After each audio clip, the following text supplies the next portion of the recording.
Hey, what's up, y'all? We're back for part 2. So as we was discussing, the narrow leaf plantain and the broadleaf plantain has tons of vitamins, A, K, C. It's got potassium. It's got zinc. Zinc's used to fight colds and flus.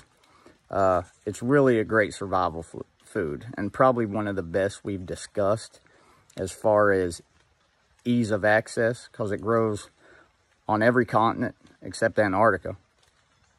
But it's everywhere, and it's very beneficial. Okay, it's used as wound dressings. They use the seeds as a laxative, because in bulk, the seeds turn gelatinous, like when they're wet. So in your stomach, it can kind of help get everything moving, if you catch my drift. People with irritable bowel syndrome, asthma,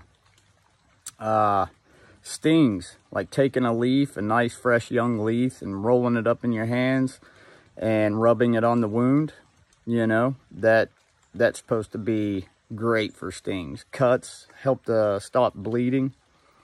Overall body repair, you know, using it daily as a tea or putting it in a salad, which I plan on doing. I believe I'm going to start adding plantain to my garden salads. We eat quite a few now from the garden.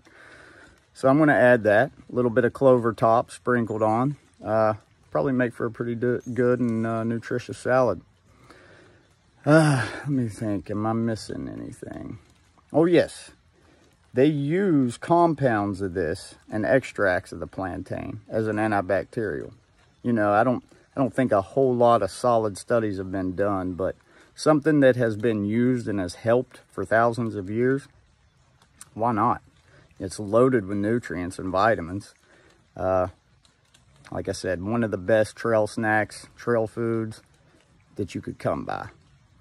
All right, so we're about to go over here and take a look at some broadleaf plantain and also some narrow leaf plantain. All right, guys, I hope you enjoy. Peace.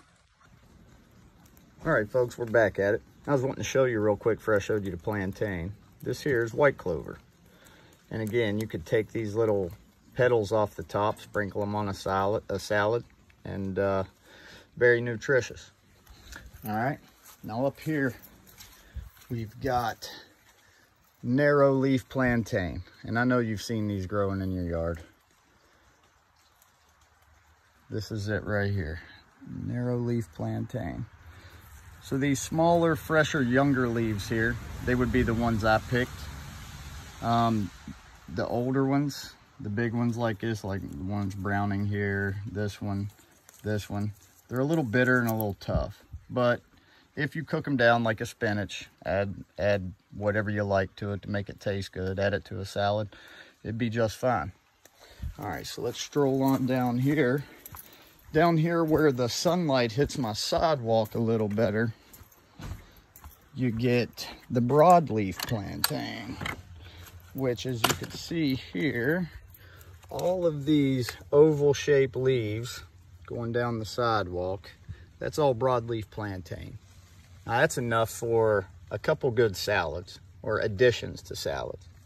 You can see some of the older, bigger leaves look a little rough, a little tough, but the newer ones that are sticking up like this, younger ones, they're a little more tender. And those are the ones, if you wanted to eat raw, I'd recommend it. Now, as I mentioned about the seeds, you've seen the pod on the narrow leaf. It's really long, and it's got that one fruiting top. Well, the broadleaf sets a little lower to the ground, and its seed pods look like this. Now, as the plant matures, it's also called black plantain or English plantain. It's got many names. It's been used, like I said, thousands of years.